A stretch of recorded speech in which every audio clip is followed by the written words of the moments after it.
Bonjour à tous amis youtubeurs, nous voilà pour notre 12e session sur notre to-do list. Ça fait longtemps qu'on ne s'était pas vu. J'étais occupé à faire un jeu Snake en JavaScript. Si ça vous intéresse, dites-le moi en commentaire et je vous donnerai le lien. Donc aujourd'hui on va continuer sur notre CSS. On va faire la mise en forme de notre champ et ainsi que la mise en forme de notre bouton. Comme vous voyez, c'est pas très joli pour le moment. Donc on va s'en occuper tout de suite. Alors voilà ce que je veux faire. Je voudrais que notre champ qui est ici, notre bouton, prenne toute la largeur de notre fenêtre. Comment y arriver? Eh bien, on va utiliser le fameux display flex.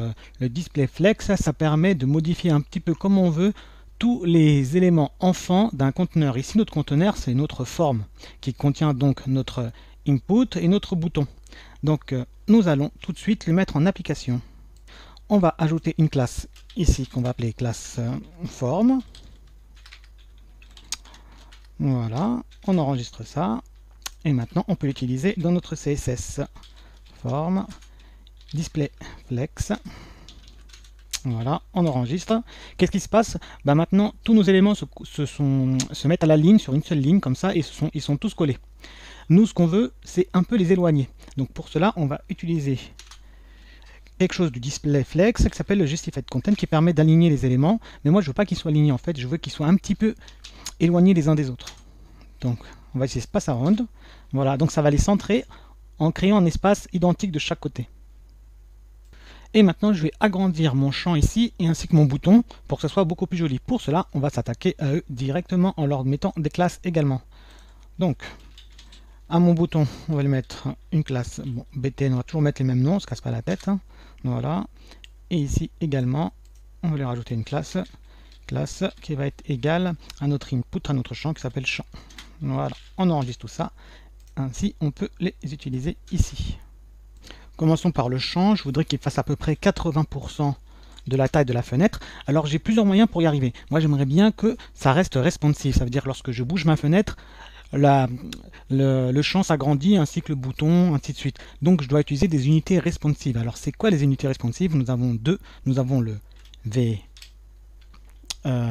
VW qui correspond à Viewport Width, qui correspond à la largeur, et le VH qui correspond à la longueur. Un VW ou un VH est égal à 1% de la taille de l'écran en largeur. Donc ici, ça va être, si je mets 1 VW, ça va prendre 1% de la taille de l'écran, quelle que soit la taille de l'écran. Donc c'est vraiment pratique. Donc vous allez voir un peu ce que ça donne. Donc moi je vais prendre une largeur width qui fasse à peu près 80%. Bon, je vous le dis déjà, la bonne réponse que j'ai prise, moi c'est 82. Je ne vais pas utiliser le pourcentage. Je vais utiliser donc le VW. Et voilà ce que ça donne. Donc là, ça nous prend 82% de la taille de notre écran. Et je vais faire la même chose pour mon bouton BTN ajouté. Lui, normalement, il doit prendre le reste. Donc il devrait prendre 18, logiquement, pour que ça fasse 100% de la taille de l'écran. Mais je vais prendre plutôt 17 VW pour qu'il y ait un petit espace pour pas que les deux éléments se collent. Donc on enregistre et voilà ce que ça donne.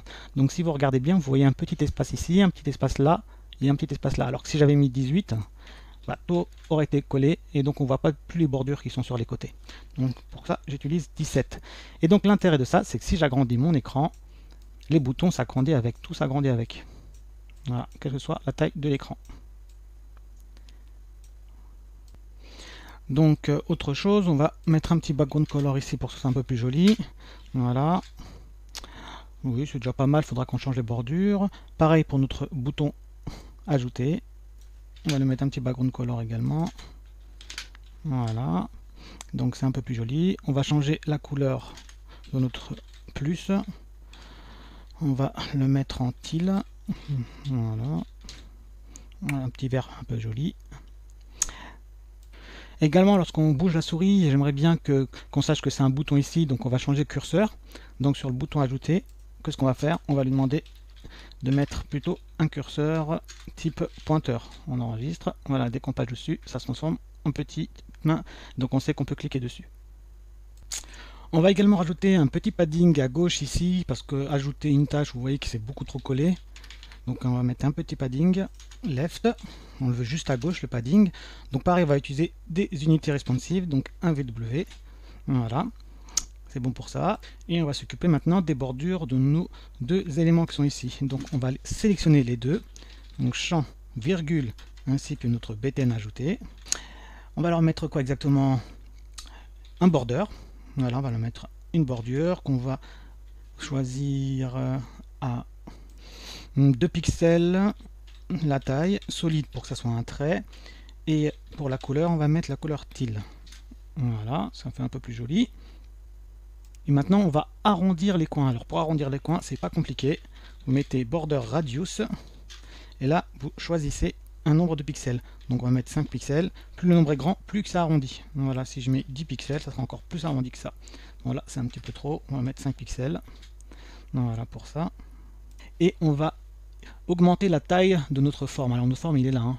Donc on va augmenter sa taille. On va utiliser donc également des unités en responsive. Donc ça va être VH cette fois-ci. Donc on revient là. Donc on va mettre la hauteur.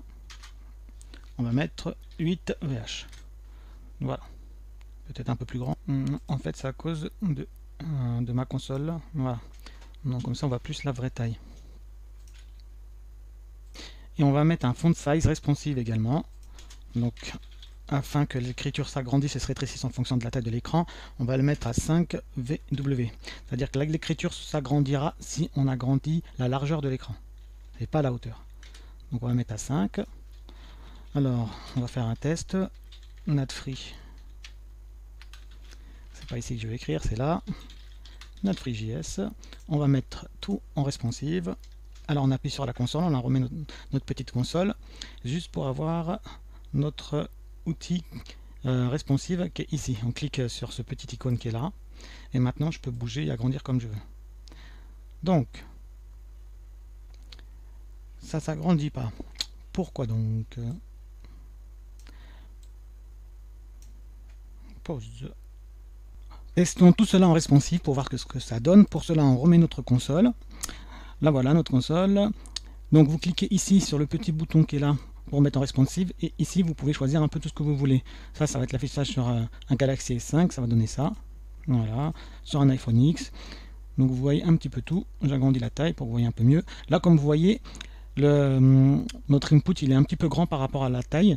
Donc ce qu'on va faire, c'est que lui aussi, on va le rendre responsive, la taille de notre input. Donc on revient dans champ et on va mettre un font size, donc qui permet de régler la taille du font. On va la mettre à 5 VW. Voilà, c'est-à-dire plus que la largeur est grande, plus que l'écriture sera grande. On enregistre. Voilà, c'est un petit peu mieux. Voyons voir sur un Pixel 2, oui, bon, sur le Galaxy S5, sur un iPad, voilà, ça a l'air d'être correct. Donc on va rester là. Pour ceux que ça dérange lorsqu'on est en mode responsive, c'est-à-dire c'est de l'affichage mobile, lorsqu'on clique sur un élément cliquable ou sur un input, comme vous voyez, il y a une petite bordure qui s'affiche. Donc sur Chrome elle est jaune, et il y en a qui n'aiment pas du tout ça. Et si je fais ça sur le bouton, ça gâche également le design. Donc ça c'est pour les malvoyants, pour ceux que ça intéresse pas. Donc on peut modifier cet attribut. Donc on va sélectionner tous nos inputs, et là vous mettez outline none. Voilà. Donc j'enregistre et cette fois-ci ça apparaît plus. Par contre ça peut être un problème pour les malvoyants. Donc à vous de choisir en conséquence. On en a fini donc avec notre bouton et notre champ.